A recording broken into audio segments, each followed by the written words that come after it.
Manipur lengang silanggduna Ukhrul district pangthokliba Siroi Lily Festival bu pau lawba janabagi damakta Manipur leiriba tongan ba media house ki pawmi sing yawba DIPR ki bus amabu Boldavi area da duty taduna leiramba Maha regiment ki security personnel singna Manipur haiba ming asi muthalaga chatpa yagani natrabadi yaroi haina athingba pirakpadagi pawmi sing mafam adudagi halakhiba thongdok adubu Manipur miyamna pendaba kaya phongdoknarapga loinana hairiba wafam asi kokomina yamna hakchinna lawbaga loinana warep kaya lawduna ngasi ahing nongyaidage Manipur pumba kaukhiba pungni punipan gi general strike Manipur miyamna mafam kayada saugonnarakli banasina maram oiraga khoiramban kaikhel hamnakide dukan sing thonglonaki mahiloisang sing amadi tongan ba college amadi institute singsu suti thanaki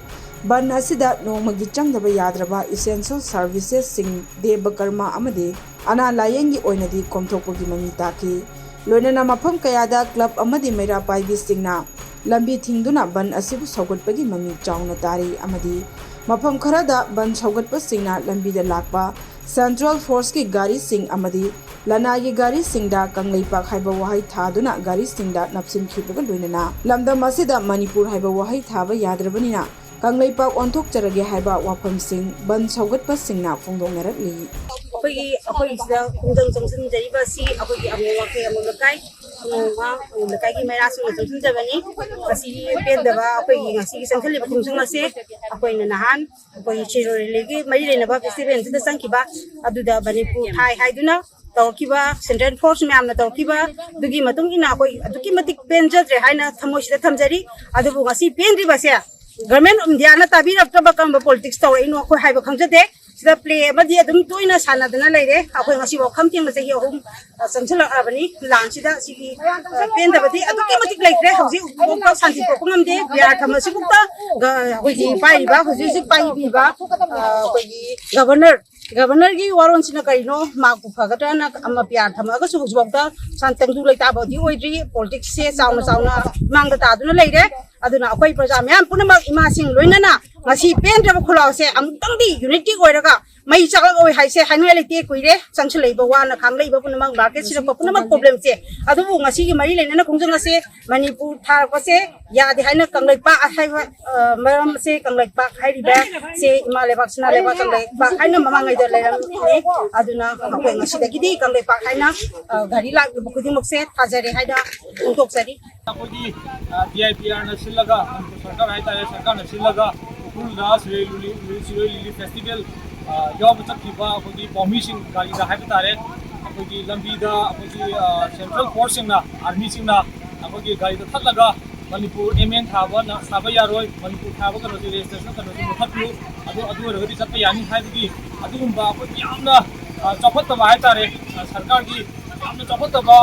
फजदबा थोंदोदुबु सौगतपोइना ngasi Manipur पुंबगी अखोइना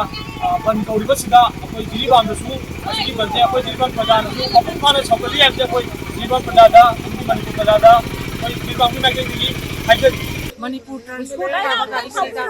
Manipur थाबा यारो हेदना press media यामा महललकिबा अदुगी मथक्ता आइखोगी दा करिगी दमक्तनोबा मणिपुर थाबा यारो हाइसे अदु तारी करि थावबनोबा मसे Sirohi lily festival हाबसे government ने सिनबने अदु गवर्नमेंट की गाड़ी चतप मतमदा मणिपुर थाबा यारो हाबदुरी याम थेना मसिदी मनुंगदा कइनोमा लैरे हाबसे अखोइना दुम खांगे अदु मतुंगदा असिगुंबा थबकसे चथाबिरकनु यारिबा मखै अदुवा अखोइना ngasi चथाजरिबा कइनोसिसु अखोइबु मखोइबु सौगतपोइना इसा सिंदुबु सौगतपोइना इरमदम कंबगिदमक्ता अखोइ सौगतबनि अदुवा लेबाक मियामना सु मतंग सादे बनसे हाइबदो अदु हाइबिगनु करिगिनोदा सिगुम्बा मतंग सिदा अखोइना बन खंगे एनी कनो खंगे सौगत लौदा तारगदि अखोइदा अचौबा तिंदा अखोइदा अकाइबा मलाकनि अदुइदुना अखोइ ngasi अखोइना सौगतचलिबनि बनसे यारिबा मखै मयाम सपोर्ट तौमिनासि सिदा अदु मतंग चादे हाइबु वारिसे तोखोकनरगा इरैबा इरमदमसे कन्मिनसी हाइबगी थीम चिने अखोइना लौजरिबसे अदुना ngasiदि अखोइ मखा तारकपाय इहो लाकपा कैदोबा अखोइ लोइनमक अखोइ थौरांग रेडी ला लैजरबनि अदुगा यारिबा मखै मसिदि अमना अमा सपोर्ट तौनसि सिधानगुमसि अखोइ लंबी थिंबगी खुंजंग चंगजिलिबासे अखोइगी सिरोई फेस्टिवल तौबदा अखोइगी मीडिया पास कनो मयामना अखोइगी बसता MST की मणिपुर रोड ट्रांसपोर्ट है थाबसे लौथोगा मखोइना अदु ओइरगदि चंगो हाइबसिदा मीडिया पर्सन सिंग असिना यानिंगदना खोंगना हले अदुना अखोई यानिंगदबा अखोई मणिपुर प्रजा पुना यानिंगदबा उतुना अखोई धारणा तौदुना लंबी थिंबगी खोंजंग असे पुंग निफु निपान की जेनेरल स्ट्राइक असे कौरे कोकोमिना अदुगिदमक्ता अखोइना यानिंगदबा पोक्तुना अखोइना धारणा असे फम्मगा लंबी थिंबगी खोंजंग असिजु चंगसिनजिबन